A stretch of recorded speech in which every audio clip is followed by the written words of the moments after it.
Sorry, श्रम विभाजन और जाति प्रथा का लेखक कौन है भाई? डॉक्टर भीमराव अम्बेडकर। इनका जन्म कब हुआ मेरे भाई? 14 अप्रैल। 14 अप्रैल कहाँ हुआ था भाई? कैसा परिवार में हुआ था? कैसा परिवार? कैसा परिवार? इनका शिक्षा कहाँ कहाँ हुआ भाई? अमेरिका और इंग्लैंड। अमेरिका और यहाँ इन्होंने वकालत किया। बात समझ पा रहे हैं? वकालत करने गए थे। इनकी माता का क्या नाम था भाई? भीमाबाई। इनके माता का क्या नाम था? इनकी माता का क्या नाम था? इनकी माता का क्या नाम था? इनके पिता का क्या नाम था? रामजी सकपाल। क्या नाम था भाई? क्या नाम था भाई? इन्होंने कुछ दिन तक स्वदेश में वकालत, यानी अपने देश में वकालत किया था। कहाँ किया था? हाँ, अपने देश में। ये कौन कौन व्यक्ति से भाई प्रेरित थे? बुद्ध से, कबीर से, ज्योतिबाबाई फुले से।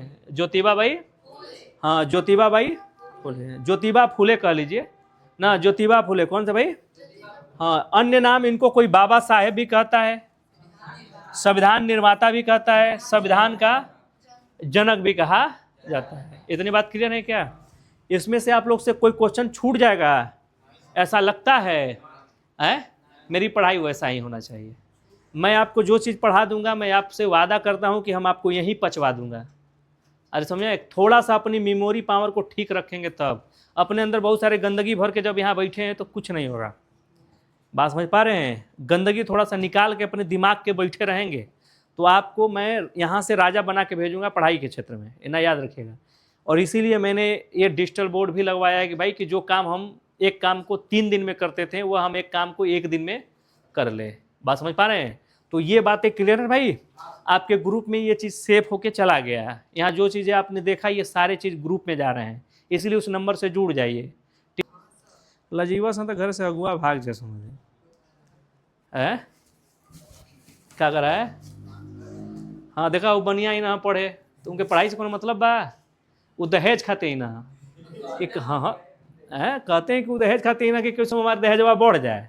उनके पढ़ाई से कौन मतलब? अब नारियल बेचे के वही चल रही है। का हो फिर अबा करने और तरवा में कहिए आवा ही बा? 1 महीना पहले हूँ आई रहा।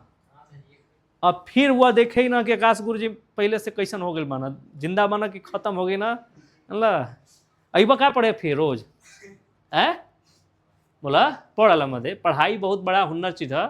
बिजनेस का वो लाइफ है, पढ़ाई का लाइफ नहीं है। और एक बिजनेस पर चर्चा थोड़ा खटेगा का उससे मिलेगा?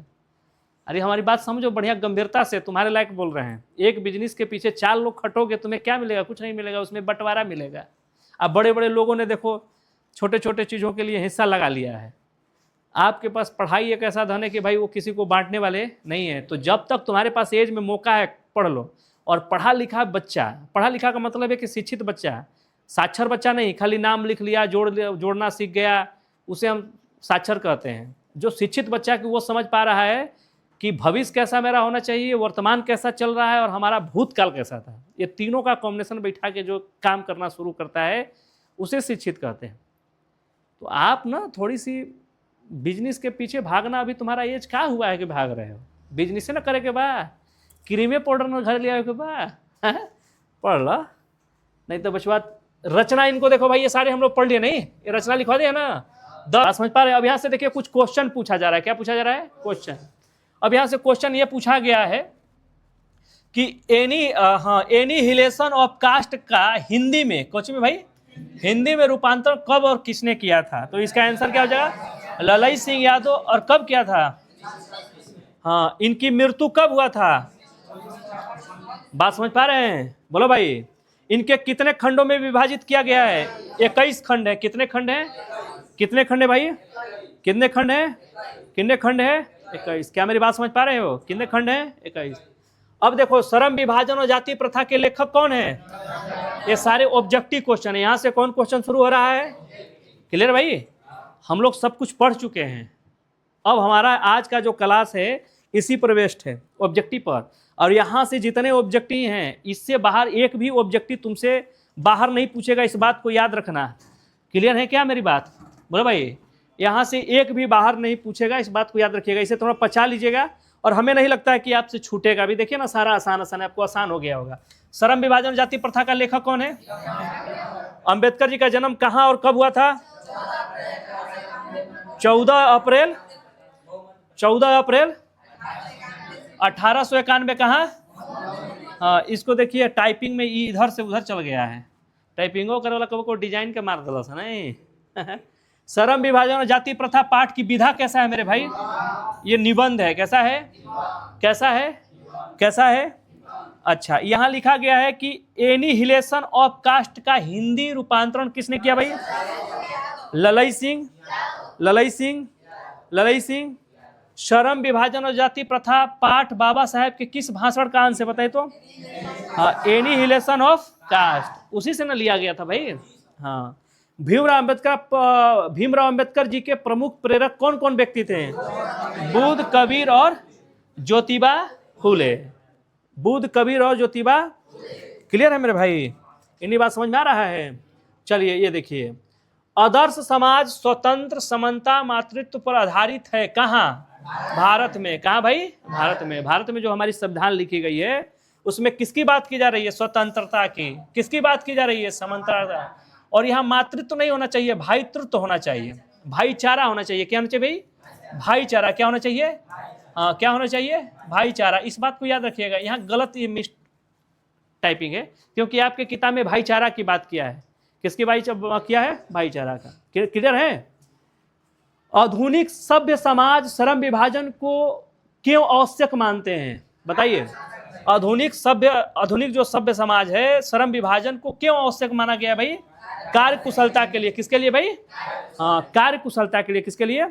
हाँ भाई, याद रखिए, जो आधुनिक समाज है इसमें श्रम का विभाजन होना चाहिए, काम की बंटवारा होना चाहिए, लेकिन ये काम की बंटवारा किसके आधार पर होना चाहिए? कार्य कुशलता के आधार पर होना चाहिए। किसके आधार पर होना चाहिए? किसके आधार पर होना चाहिए भाई? किसके आधार पर होना चाहिए? हाँ, इस बात को दिमाग में रख लीजिए आप। नहीं, जाति के आधार पर कभी काम नहीं होना चाहिए। और पहले जब था, पहले की जो देखा जाए, पहले जो 18वीं शताब्दी में, 17वीं शताब्दी में, 19वीं शताब्दी, 20वीं शताब्दी तक देखा जाए तो यहाँ काम की बंटवारा था जाति के आधार पर। माँ के पेट में अभी बच्चा पल रहा है, तभी ये तय हो गया कि ये अगर कुम्हार के घर जन्मा है तो आमा में कुम्हार यानी मिट्टी का ही काम करेगा, घाड़ा उड़ा बनाएगा। अगर बढ़ई का बेटा है तो ये क्या करेगा? लकड़ी का काम करेगा। लोहार का बेटा है तो क्या करेगा? लोहा का काम करेगा। बात समझ पा रहे हैं? तो ये बातें ठीक नहीं है भाई। चरमकार का बेटा तो चमड़ा का काम करेगा, ये बातें ठीक नहीं है। हो सकता है उसमें काम करने की ये क्षमता न हो, और इससे भी अच्छा काम करने की उसमें ईश्वर ने शक्ति दिया हो। नहीं हो सकता है? तो उसमें अच्छा शक्ति दिया हो कि भाई वो अच्छा काम कर सकता है। बात समझ पा रहे हैं?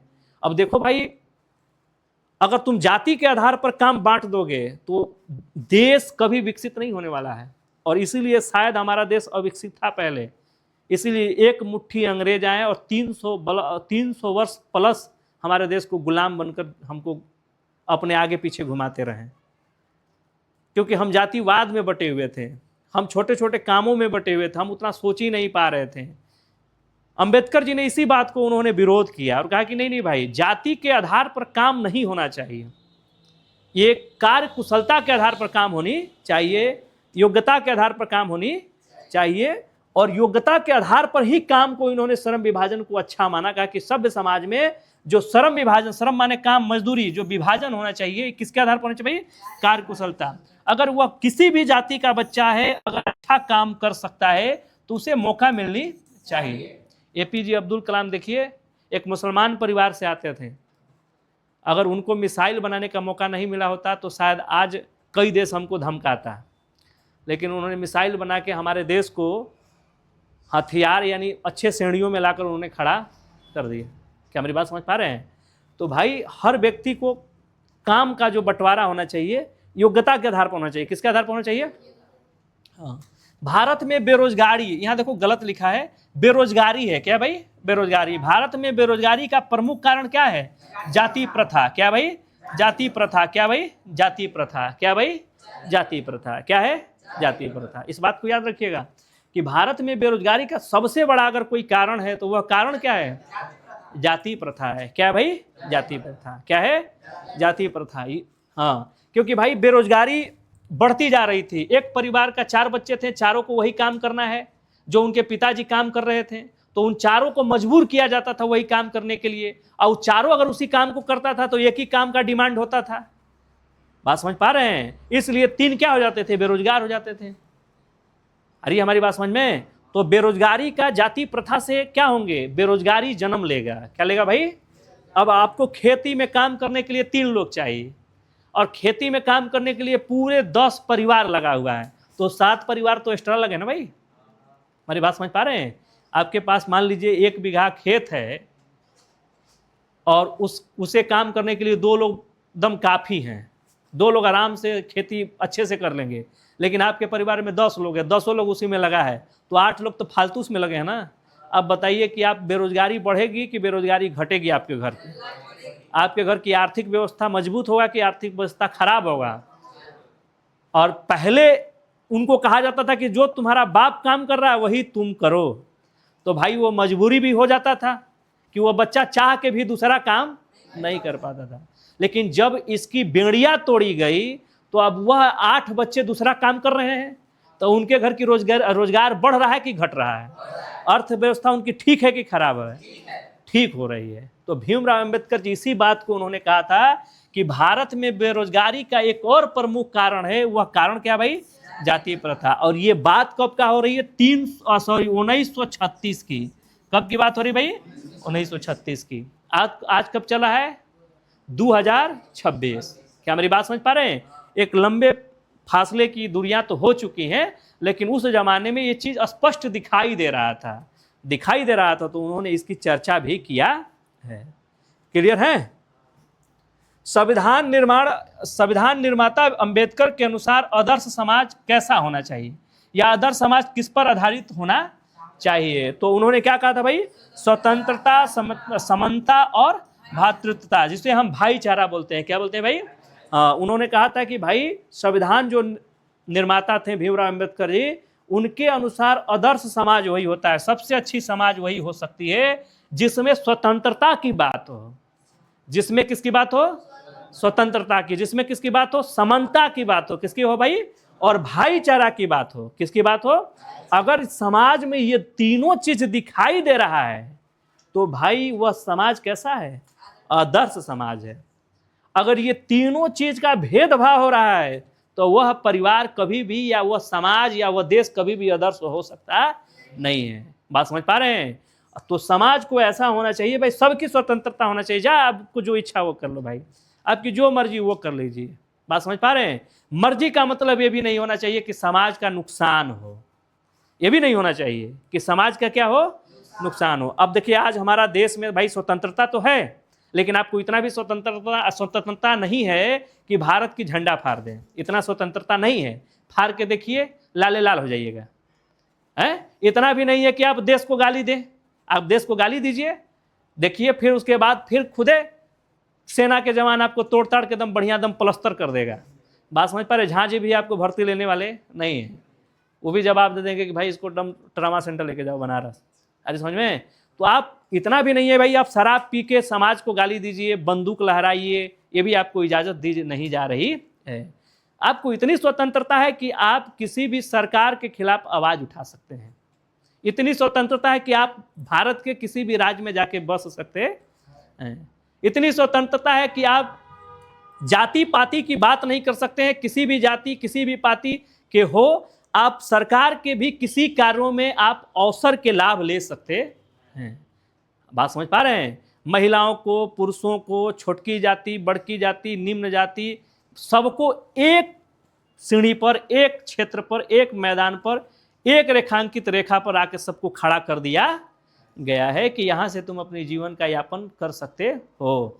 इसलिए भाई अगर आपको डीएम बनना है तो आइए 100 रुपया का फार्म भरिए, यूपीएससी का परीक्षा दीजिए। अगर आपकी औकात है तो डीएम बन जाइए, नहीं औकात है तो मत बनिए। अरे हमारी समझ में? तो भाई यहाँ आपकी स्वतंत्रता, अगर आपकी स्वतंत्रता है तो ये समाज कैसी है? आदर्श समाज है। ये 2 नंबर की क्वेश्चन आते हैं कि भीमराव अंबेडकर जी की नज़र में या उनके अनुसार आदर्श समाज कैसा था। एक लाइन में आंसर दे देंगे भाई कि भीमराव अंबेडकर जी के अनुसार या उनके नज़र में आदर्श समाज वैसी समाज थी, वैसी समाज होनी चाहिए जहां स्वतंत्रता की, समानता की और भाईचारा की बात हो। क्या मेरी बात समझ पा रहे हैं? अरे हमारी बात समझ में? हाँ, एक अमीर एक गरीब को अवसर न दे, उसे आगे न ले जाए, उसे हेल्प न करे, तो हमारे देश का विकास होने वाला नहीं है। और जब तक तुम अपने परिवार के लिए जियोगे तब तक इस देश का विकास नहीं होने वाला है। जब तक तुम देश के लिए नहीं जियोगे तब तक देश का उन्नति होने वाला नहीं है। इसीलिए जो बड़े बड़े विकसित देश हैं वहाँ के लोग अपने देश के लिए जीते हैं, अपने धर्म, अपने जाति, अपने लोगों के लिए नहीं जीते हैं, वह देश के लिए जीते हैं। तो देश के हर व्यक्ति का विकास तभी होगा जब आप देश के बारे में सोचें। आ रही हमारी बात समझ में? तो देश के बारे में तभी सोचेंगे जब आपके अंदर भाईचारा की विचार हो। किसकी विचार हो भाई? हाँ, एक छोटा व्यक्ति है, गरीब व्यक्ति है, उसको आगे बढ़ाने का प्रयास हो। अब यहाँ देखो, अगर कॉलोनी भी आता है तो मुखिया जी कॉलोनी किसको दे रहे हैं? जो उनके धनवा नहीं, जो उनके संपर्की हो, ओकर भले 2 तल्ला पर 3 तल्ला हो, उसे कोई मतलब नहीं है। 3 तल्ला पे वो और बनवा ले 4 तल्ला। हाँ, गाड़ी घोड़ा उसे कोई मतलब नहीं, उसके का है उसे कोई मतलब। हमार है ना, हमके वोट देला ना, हमारा प्रचार करेला ना, दे दे के कॉलोनी। एक वो गरीब बेचारा एकदम सोया है, टपक टपक पानी टपक रहा है, शरीर पर गिर रहा है। मुखिया जी उसके घर जाते हैं, 500 रुपया या बेचारा का पेट में आग लगी हुई है, थोड़ा बहुत दे दिए, वो बेचारा खुश हो गया, वोट खरीद लिए। अरे कुछ पर, हाँ, जन्म पर लैटरिन का पैसा अगर पास करवाए, मैंने लैटरिन बनवाए खातिर वो खा जाए। अरे भाई अलग लीला है, बात समझ पा रहे हो? तो स्वतंत्रता, समानता और कैसा होना चाहिए भाई? चारा होना चाहिए। ऐसे हो तो समाज क्या होगी? आदर्श होगी। और जब इस देश में ऐसा समाज हो जाए तो तुम्हें लगता है कि हमें विकसित होने में समय लगेगा? हम अभी लड़ रहे हैं तो इतना पावरफुल नहीं है कि विदेशी लोग डर रहा है। अभी हम आपस में इतने रूपों में हिंदू मुस्लिम सिख क्यों नहीं बटले हैं? हिंदू लड़ाई हो रहा है, हिंदू का मुस्लिम लड़ाई रोज हो रहा है। देखो कहीं ना कहीं कोई हिंदू का नेता है, कोई मुस्लिम का नेता है। जिस दिन इस सब नेताओं को बहिष्कार कर दो, धर्म के नाम लेके जीतने वाले नेता को बहिष्कार करना शुरू कर दो, उस दिन से तुम्हारा देश की विकास होना शुरू हो जाएगा। अरे समझ में? हमें लड़ाने वाले लोगों से अगर हम बचना शुरू कर दे तो हमारे देश के क्या होने लगेगा? अभी सोचो जरा कि इस देश ले, तुम सोचो, आंकना करो। शिक्षा देखो साक्षर बनने की एक संसाधन नहीं है, शिक्षा एक सोच पैदा करने की संसाधन है। तुम सोचो जरा कि यहाँ से जो मुसलमान हिंदुस्तान का बुराई कर रहा है वह यहाँ से छोड़ के जा सकता है? वह 4 दिन पाकिस्तान जाके देख के रह ले, ईरान जाके देख के रह ले। अरे वो नानी गांव जाता है तो कर मन नहीं लगता है? अपने हिताई से अपने घर छोड़ के हिताई में चला जाए, उसका मन नहीं लगता है? वो लगता है देश छोड़ देगा? नहीं। लेकिन कुछ उसमें नेता है जो अपनी चुनाव जीतने के लिए मुसलमानों की बात करके उनको आकर्षण करेगा और चुनाव जीत जाएगा। उसकी बच्चा देखो कहाँ पढ़ रहा है और मुसलमान की बच्चा कहाँ पढ़ रहा है, ये कभी नहीं देखा लोगों ने। इसको देखना चाहिए, देखिए तब आपकी आंख खुलेगा कि कर क्या रहा है। और सच्चा मुसलमान कभी भी गद्दार हो ही नहीं सकता है। जो इस मिट्टी को 5 बार चूम रहा है नमाज के टाइम, वो कभी इस पाक धरती से वो कभी गंदा काम कर ही नहीं सकता है। कभी उसके सोच ही उत्पन्न नहीं होगा कि इस देश के साथ हम गद्दारी करें। ये गद्दार वह लोग हैं जो चुनाव में नेता का चमचा है। हिंदुओं का भी वही हाल है, देख लो। जो अच्छे हिंदुस्तान जो हिंदू हैं वो जानते हैं कि ये मुसलमान कभी यहाँ से जाने वाले नहीं हैं। ये बंटवारे से पहले भी इस धरती के लिए खून दिए हैं। ये वही लोग हैं कि जिनको बहुत सारे ऑफर पर ऑफर आता रहा, लेकिन हिंदुस्तान के मिट्टी को छोड़ कर नहीं गए। आज ये कहाँ से जाएंगे? फिर भी कुछ हिंदू लोग मुसलमान हिंदू की नारा लगाकर रोटी सेकने का काम कर रहे हैं। उसी तरह जाति पाति में भी देख लो, तुम्हारे जाति का नेता भले वो निरक्षर हो, एक अक्षर उसे नहीं आती हो, लेकिन है जाति का वोट दोगे। उसे लेटर नहीं पढ़ने आ रहा है यार, गांव का मुखिया बना हुआ है। अब सोचो जरा कि वो क्या विकास करेगा? गलत बोल रहे हैं? लेकिन तोर जाति का तो वोट मार चिपका दे। बात समझ पा रहे हैं? तो वह आपके समाज को क्या किसी का नहीं हो, हर जाति, मेरी जाति हो तुम्हारी जाति, उससे मतलब नहीं है। यहाँ जाति की हम बात छोड़ेंगे और भीमराव अंबेडकर जी की इस जो मूल मंत्र है देश का विकास करने का, अगर इसे हम अपना लेंगे कि भाईचारा की जिस दिन बात करना शुरू कर देंगे, बात समझ पा रहे हैं, उस दिन हमारे देश को विकसित होने में बहुत लंबा समय लगेगा नहीं। अरे भाई ये भारत है, यहाँ नाना प्रकार के लोग बसे हुए हैं, अलग अलग सोच के लोग बसे हुए हैं, अलग अलग जाति के लोग बसे हुए हैं, अलग अलग धर्म के लोग बसे हुए हैं, अलग अलग विचार के लोग बसे हुए हैं। और देखो कितनी सुंदरता है कि सारे अलग अलग होकर भी एक गुलदस्ता में समाये हुए हैं जिसका नाम भारत है, और ये अपनी अपनी खुशबू यहाँ पर प्रकाशित कर रहे हैं, फैला रहे हैं।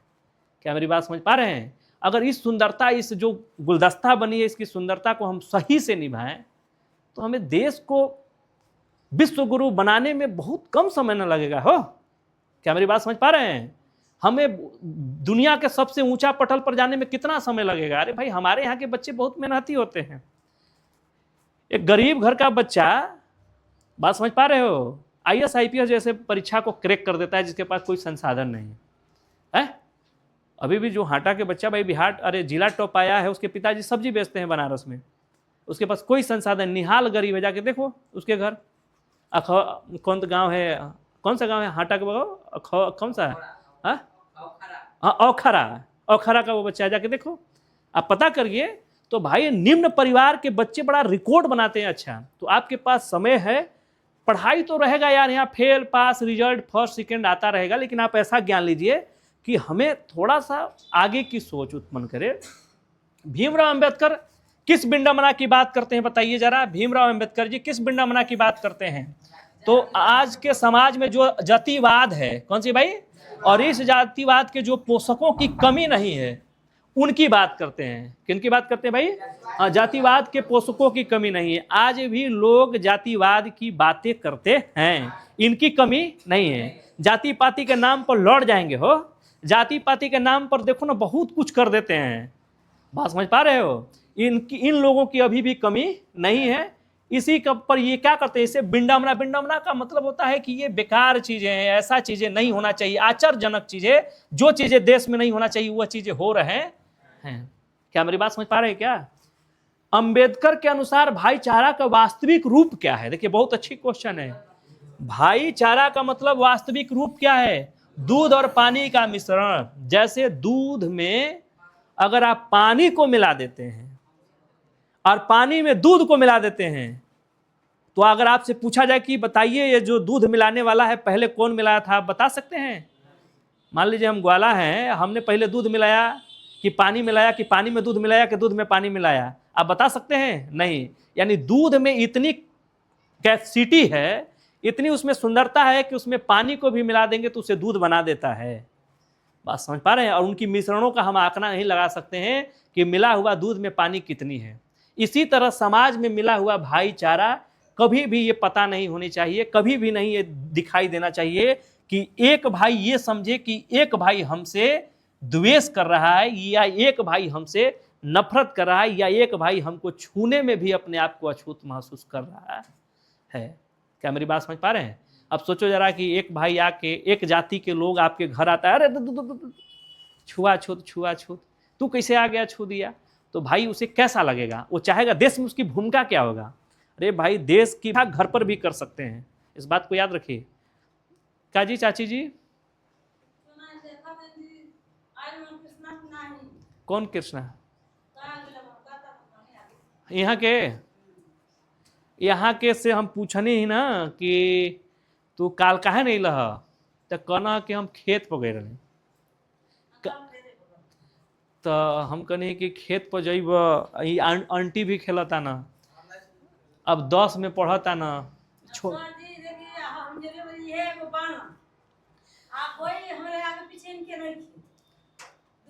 बैठा जाओ, तो लोग बैठा जाओ। हाँ हाँ,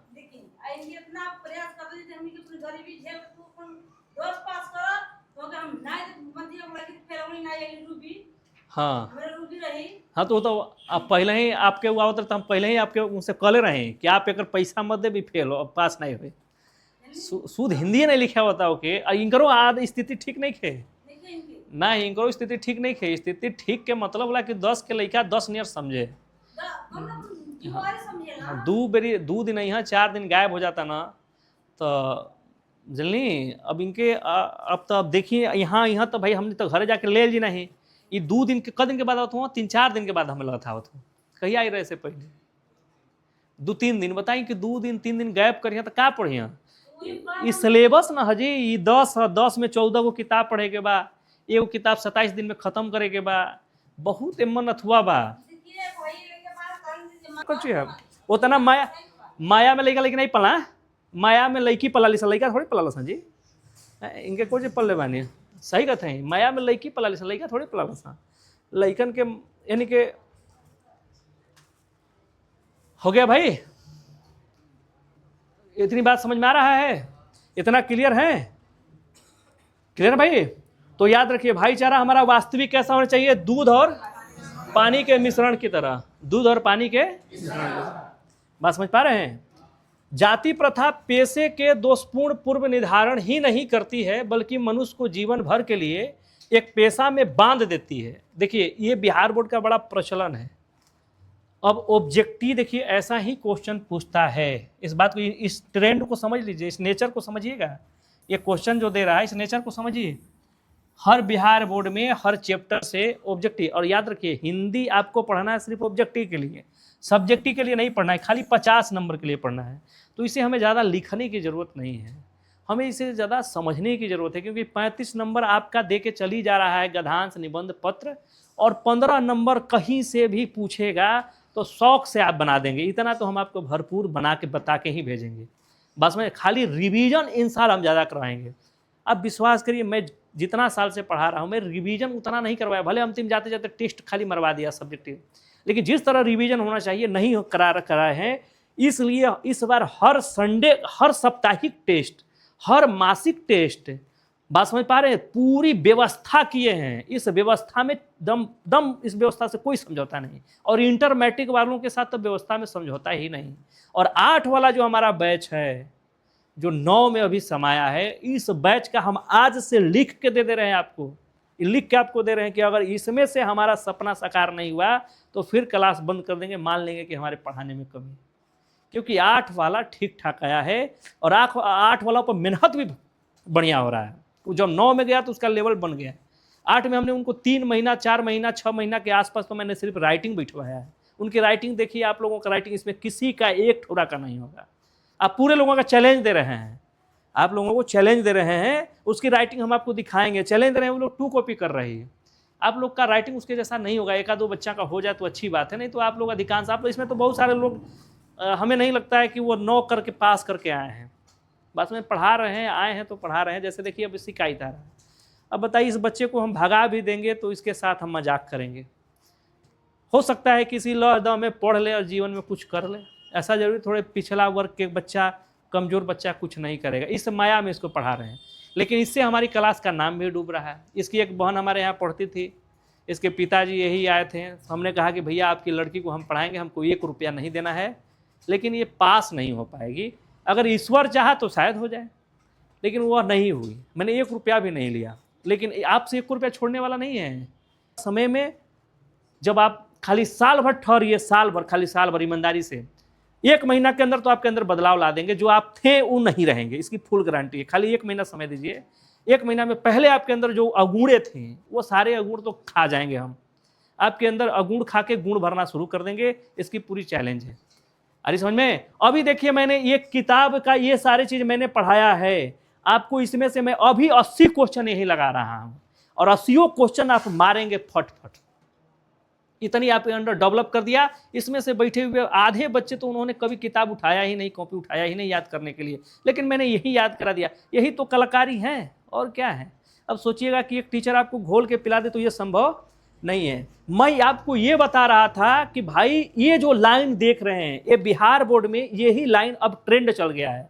अब यहाँ पूछ देगा कि फलनवा, ये जो लाइन एक लिख देगा और इस लाइन पूछेगा कि ये कौन से कहानी से या कहाँ से लिया गया है।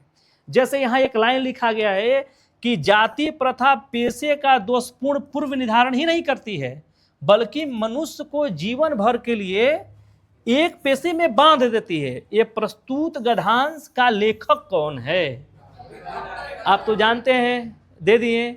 लेकिन जब आप बिहार बोर्ड के ओरिजिनल परीक्षा में बैठिएगा, मतलब वार्षिक परीक्षा में जब बैठिएगा, तो वहाँ तो भाई 10 हिस्सा दिया रहेगा, तब थोड़ी तय कर पाइएगा कि भीमराव अम्बेडकर हैं कि हैं कि वो हैं।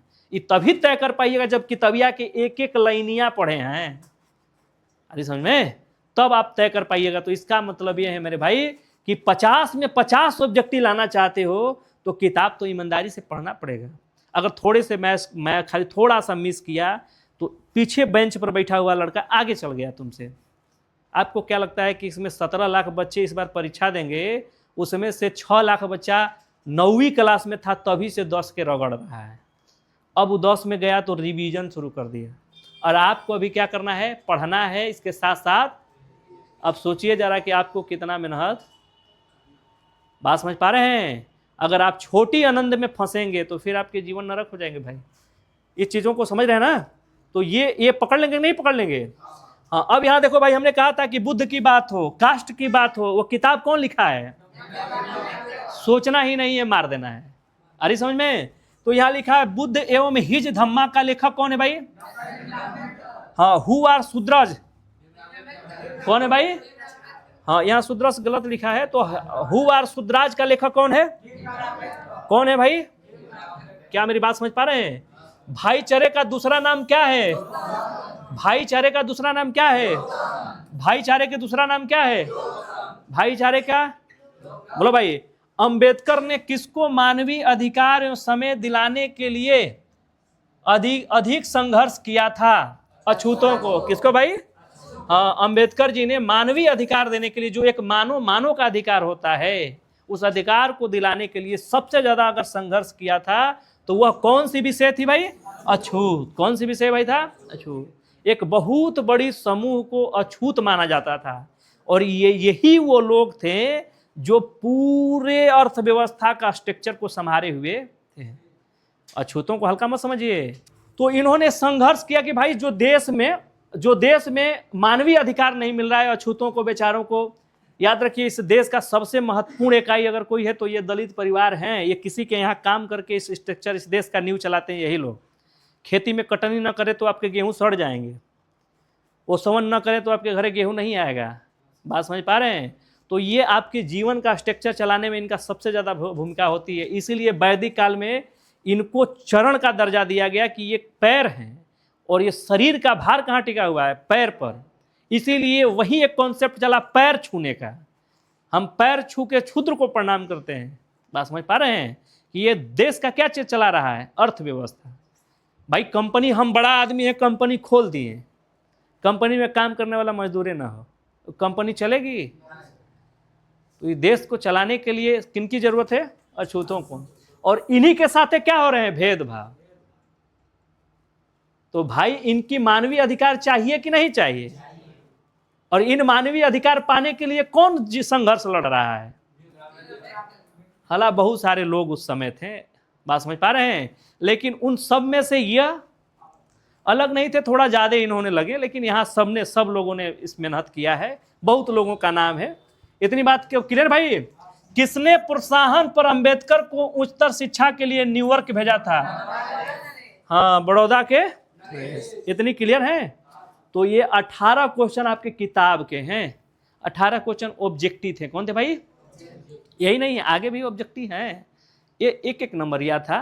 अब यहां से आता है 2 नंबरिया, जहां लिखा हुआ है सब्जेक्टिव। क्या लिखा है भाई, क्या लिखा है, क्या लिखा है, लेखक किस विडंबना की बात करते हैं, विडंबना का स्वरूप क्या है। तो देखिए, लेखक के लिए विडंबना की बात यह है कि आधुनिक युग में भी जातिवाद की पोषकों की कमी नहीं है। आंसर खत्म। नहीं लिख लेंगे क्या, बोलो भाई।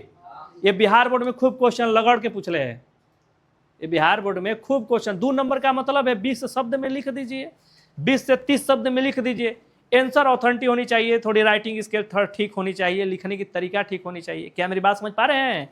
तो यहां लिखा गया है कि लेखक किस विडंबना की बात करते हैं भाई, तो लेखक इस बात करते हैं कि ये आधुनिक युग में भी जातिवाद के पोषकों की कमी नहीं है। ये बात लिख देंगे कि नहीं लिख देंगे, चलिए अच्छी बात है, आप लोग लिख पाएंगे, हमें उम्मीद है। आप लोग तेज हैं, थोड़ी सी आप लोग में एनर्जी भरने की जरूरत है, इसीलिए मैं कुछ बातें इधर उधर की करके आपको थोड़ा सा जिज्ञासु बनाना चाहता हूं।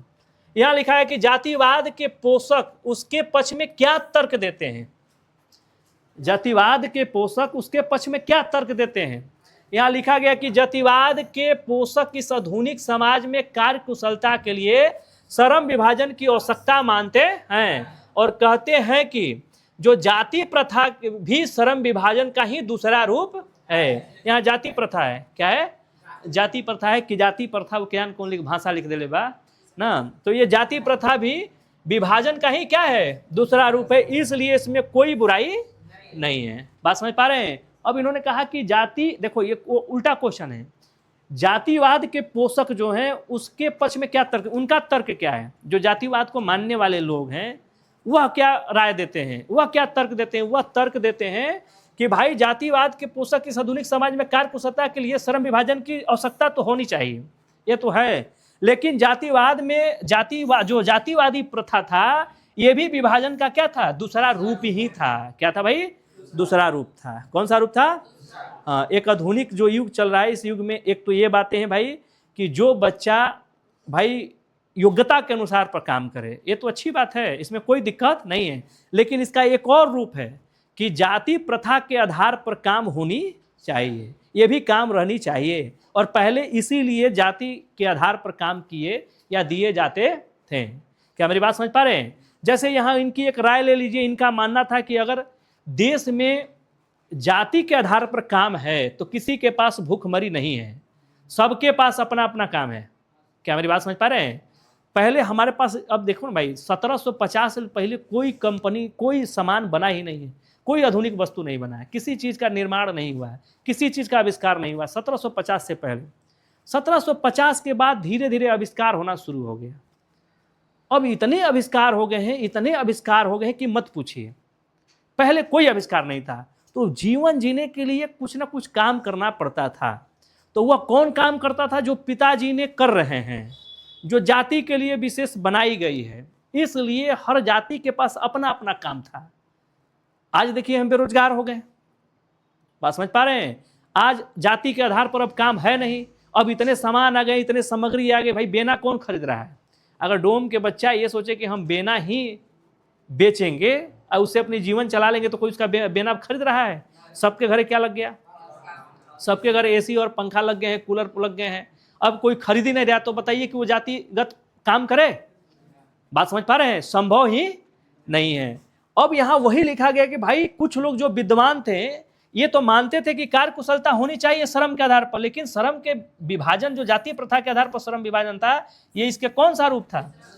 ये समझ पा रहे हैं क्या? बोलो भाई। तो ये क्या होना चाहिए? जातीय प्रथा। ये क्या है? जातीय प्रथा। ये क्या है भाई? क्या ये मेरी बात समझ पा रहे हैं? यहां लिखा गया है कि जातिवाद के पक्ष में दिए गए तर्कों पर लेखक की प्रमुख आपत्तियां क्या हैं। जो लेखक भीमराव अंबेडकर जी हैं, जो जाति के आधार पर जो तर्क दिए गए हैं, उन बातों में इन्होंने कुछ आपत्तियां दर्शाया है, कुछ इनको आपत्तियां हुए, भाई ये चीजें नहीं होना चाहिए। इन्होंने क्या क्या किया है?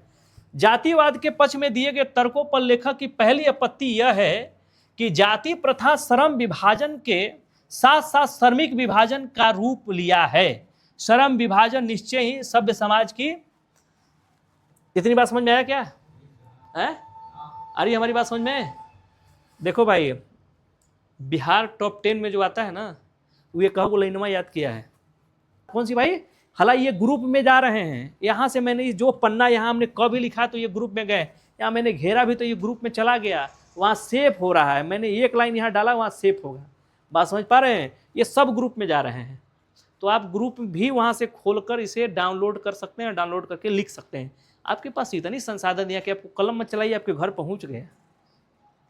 इसका लाभ उठाओ। अब लाभ नहीं उठाओगे तो जान लेना कि जीवन में ये नहीं कहोगे कि हमारे पास संसाधन होता तो हम चीर फाड़ देते हैं।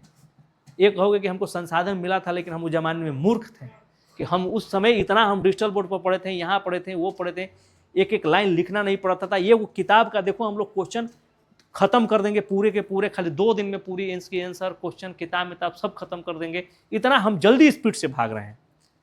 बात समझ पा रहे हैं? अब इनका लाभ नहीं उठाओगे दोस्त तो कहीं ना कहीं तुम्हें बहुत दिक्कत होगा। यहाँ लिखा गया है, देख लो, जातिवाद के पक्ष में जो लोग चाहते थे कि जातिवाद होना चाहिए, उनके तर्कों के खिलाफ भीमराव अंबेडकर जी कुछ आपत्तियां बताएं।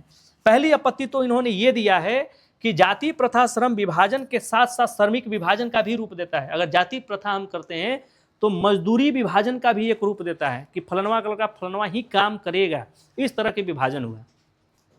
भले उस काम से उसका पेट चले या न चले, उसे कोई मतलब नहीं है, लेकिन उसका बाप ये काम किया, उस इस जाति में जन्मा है तो वही काम करेगा।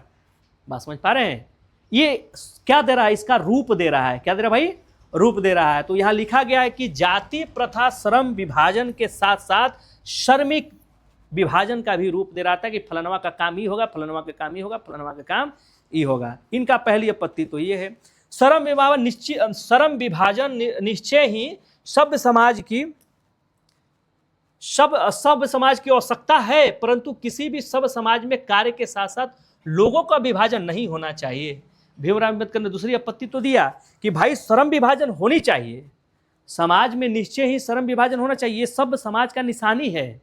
अगर हम सब एक ही काम करने लगे तो ये समाज का विकास नहीं होगा, हम सबको अलग अलग काम करना पड़ेगा, इस अर्थव्यवस्था को मजबूत करना पड़ेगा। ये अच्छी बात है कि हर समाज में श्रम विभाजन होना चाहिए, सभ्य माने अच्छी, सभ्य समाज की अच्छी आवश्यकता है, अच्छी उदाहरण है। लेकिन ये भी नहीं होना चाहिए कि श्रम के नाम पर, यानी समाज में कार्य के साथ साथ लोगों का विभाजन, कार्य की तो हो लेकिन लोगों का विभाजन नहीं हो कि तुम ये काम कर रहे हो तो तुम छोट हो, तुम ये काम कर रहे हो तो बड़ हो, ये चीज नहीं होनी चाहिए। अब सोचिए जरा कि एक चरमकार चाम छीलता है, जूता बनाता है, सीता है, उसमें न जाने कितनी कितनी कामें करता है, फिर हमारे पैरों को रक्षा करने के लिए, हमारे पैर में कांटा न गड़े, हमारे पैर को सुंदरता, हमारे पैर को अच्छे बनाए रखने के लिए हमें कुछ ही पैसे में बेच देता है, इतना हमारा सेवा करता है, लेकिन उसे चाम छीलने के कारण हम उसे क्या करें, ये अछूत है, इसके छुए हुए भोजन को हम खाने वाले नहीं हैं। हालांकि वह भी काम कर रहा है, एक व्यक्ति पढ़ा रहा है, वह भी काम कर रहा है। क्या मेरी बात समझ पा रहे हैं? लेकिन हम इन दोनों के बीच में किस बातों को बहार रहे हैं, छुआछूत।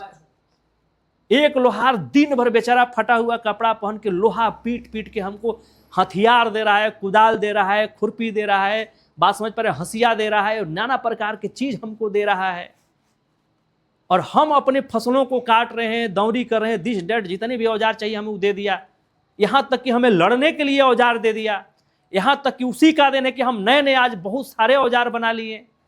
उस आदमी का खाली कपड़ा फटे होने के कारण, लहकती हुई आग में पसीना जो बह रही थी, उसकी पसीना आने की बदबुओं के कारण हम उसे क्या करें, यह छूत है। क्या करें भाई? अब सोचिए जरा कि वह आदमी अपने पेट को पालने के लिए, इस देश को, इस समाज को विकसित करने के लिए दिन दिन भर आग के सामने वह लहक रहा है, जल रहा है। क्या मेरी बात समझ पा रहे हैं? और इस समाज को नए नए हथियार दे रहा है उस लोहार, उसको हम क्या कह देते हैं? क्यों भाई? क्योंकि उसके पसीने से बदबू आ रहे हैं। अब वह जो पसीने के बदबू आ रही है वो किसका आ रहा है? मेहनत का आ रहा है। ये चीजें नहीं होनी चाहिए। भीमराव अम्बेडकर जी ने कहा कि ये चीजें नहीं होना चाहिए, श्रम विभाजन होना चाहिए, ठीक है, अपनी अपनी काम होनी चाहिए, काम करिए, काम से इस देश का ही भला होगा, हर आदमी का अलग अलग काम होगा तो ये देश उन्नति करेगा। लेकिन ये भी नहीं होना चाहिए कि अगर वो काम कर रहा है, बढ़िया काम कर रहा है, तो उसे समाज में सबसे महत्वपूर्ण व्यक्ति माना जाए, और जो निचले स्तर का काम कर रहा है उसे छुआछूत के नाम देकर उसे समाज से अलग कर दिया जाए, ये भी समाज में होनी नहीं चाहिए। अम्बेडकर जी का ये भी क्या है? आपत्तियां हैं। क्या भाई, हमारी बात समझ पा रहे हो क्या? हाँ, आगे देखो मेरे भाई, आगे लिखा गया है, जाति प्रथा भारतीय समाज में श्रम विभाजन का स्वाभाविक रूप क्यों नहीं कही जा सकती है। देखिए यहाँ सेविंग हो रहा है, ये आपके चला गया सीधे ग्रुप में, हमने पन्ना को वहीं से उठाया, उस सेविंग हो गया। क्या हो गया भाई? सेविंग। बात समझ पा रहे हैं? यहाँ लिखा गया कि जाति प्रथा भारतीय समाज में श्रम विभाजन का स्वाभाविक रूप क्यों नहीं कहा जा सकता है। जो जाति प्रथा है, भारतीय समाज में जो श्रम विभाजन किया गया है, जाति के आधार पर जो श्रम विभाजन किया गया है, उसको सही क्यों नहीं कहा जा रहा है? क्या कारण है कि इन्होंने, भीमराव अम्बेडकर जी, कहा कि नहीं भाई, जाति के आधार पर श्रम विभाजन नहीं होनी चाहिए। भारत का जाति प्रथा की एक और विशेषता यह है कि यहाँ श्रमिक का अस्वाभाविक नीचे को दर्शाता है, जो विश्व के विभाजन ही नहीं करती, बल्कि श्रमिकों को एक दूसरे से एक दूसरे से ऊंचे किसी भी समाज में नहीं पाए जाते हैं। भीमराव अम्बेडकर जी ये कह रहे हैं कि सिर्फ भारत में ले लीजिए, इस तरह की व्यवस्था भारत में है कि काम के आधार पर ऊंच नीच देखा जा रहा है। क्या मेरी बात समझ पा रहे हैं? लेकिन अगर आप दुनिया में चले जाइए तो ऐसा कहीं भी व्यवस्था नहीं है कि काम के आधार पर एक को ऊंचा माना जाए और एक को नीचा माना जाए। बात समझ पा रहे हैं? आपने देखा होगा कि बड़े बड़े लोग जो बिजनेसमैन है वो कहते हैं कोई भी काम खराब नहीं होता है, काम ही काम है। अगर आप कोई भी काम करते हैं वहीं से राजा बन सकते हैं। बस उस काम करने में आपको हुनर होनी चाहिए और उसके साथ साथ आपका दिमाग का जो मेमोरी पावर है वो हाई लेवल का होना चाहिए कि हम अपने बिजनेस को कैसे आगे बढ़ाएंगे, कैसे विकसित करेंगे। ये सारे अगर आपके अंदर सोच थिंकिंग जन्म रही है तो आप राख भी बेच दीजिएगा, आप किसी भी चीज़ को खड़ा कर दीजिएगा, कहीं से भी आप लाइन शुरू कर सकते हैं और कहीं से भी बिजनेस शुरू कर सकते हैं। क्या मेरी बात समझ पा रहे हैं? एक बहुत बड़े व्यापारी जब बेचारा एक बार व्यापार कर रहा था, बहुत बड़े व्यापारी ही था, नाम उसका चर्चित था, लेकिन उसके पास ऐसा विपत्ति आया कि कुछ ही मिनटों में उसकी कमाया हुआ सारा धन समाप्त हो गया। क्या मेरी बात समझ पा रहे हैं? सारा धन तहस नहस मिल गई। उसके पास 1 रुपये नहीं था कि वो नया बिजनेस शुरू करे। सोचिए जरा, उसके जीवन में मात्र एक ही चीज दिखाई दे रहा था कि हम नए बिजनेस कैसे क्रिएट करें, और दूसरा लोग होता तो जब विपत्ति आती तो मरने का बातें सोचना शुरू कर देता है। याद रखिए, अवसरवादी कभी भी अवसर खोज लेता है।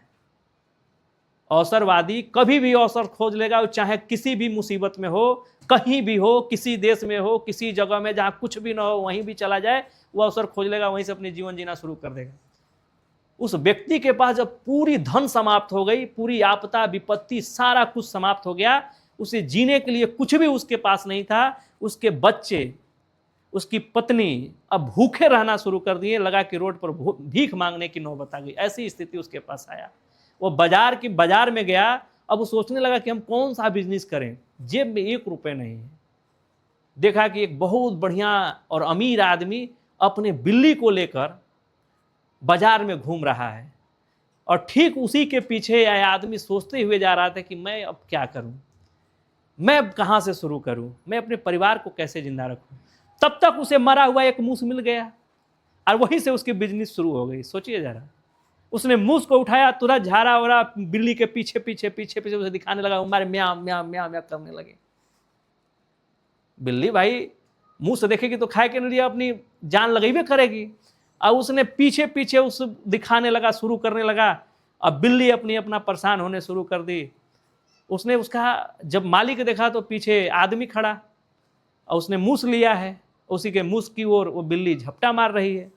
तो उसने कहा कि ये मूस जो आप देख रहे हैं ये खासकर बिल्लियों को खाने के लिए ही है, इसलिए आपकी बिल्ली इसे पसंद कर रही है, और आप अपनी बिल्ली के लिए ले जाइए, और आपके बिल्ली का सबसे बेस्ट आहार ये होगा। इतना बढ़िया उस मरी हुई चूहे का वह वर्णन किया कि वह मालिक जो है दम सोच रहे हैं ना, तुरंत कहा कि भैया 100 रुपया ले, जेब से निकाल कर पैसा उसे दे दिया 100 रुपया। 100 रुपया उसने दाम लगाया, 100 रुपया मिला, और 100 रुपया से उसने बिजनेस शुरू किया। बात समझ पा रहे हैं? और कहा जाता है कि जब उसने बिजनेस शुरू किया तो वह बहुत अमीर आदमी बना। सोचिए, 100 रुपया से उसने अपने जीवन का शुरुआत किया और एक अच्छा खासा फिर वो तैयार कर दिया, वही चीज़ जो पहले उसका था। तो व्यापारी होता है, बिजनेसमैन होता है, वह कहीं से भी शुरू करता है और कहीं से वह पहुंच जाता है। बस उसकी लगनता होनी चाहिए, और काम कोई बड़ा और छोटा नहीं होता है। ये आपकी सोच है, और यही सोच आपके गरीबी को 4 गुना बढ़ा रहा है। क्या आप सोच रहे हैं कि अब हम ठेला चलाएंगे, हम ये करेंगे, हम वो करेंगे, हम ये हैं, ये जाति में जन्मे, हम यही करेंगे? नहीं करेंगे, खैले बिना मरिए। आप तो जी लीजिएगा, आपका बच्चा अशिक्षित रह जाएगा, फाटा हुआ पैंट पहन के घूमेगा। बात समझ पा रहे हैं? नहीं पढ़ पाएगा, ना उसको पढ़ा पाइएगा, जीवन खत्म हो जाएंगे उसकी। तो भाई आप जीवन कहीं से भी शुरू कर सकते हैं। भीमराव अम्बेडकर जी ने कहा कि याद रखिए, मात्र हमारा ही देश है कि जहां इस तरह की व्यवस्था है, बाकी विश्व में कहीं भी चले जाइए विभाजन ही नहीं करती, बल्कि श्रमिकों को ही एक दूसरे से ऊंचा नीचा होने की कोई भेदभाव भी नहीं करती है। क्या मेरी बात समझ पा रहे हैं? क्या आगे अब यहीं तक हम लोग क्लास को रखते हैं, क्योंकि 6 साढ़े 6 बज गया, अभी भी आपके पास टाइम है घर जाने के लिए। बात समझ पा रहे हैं?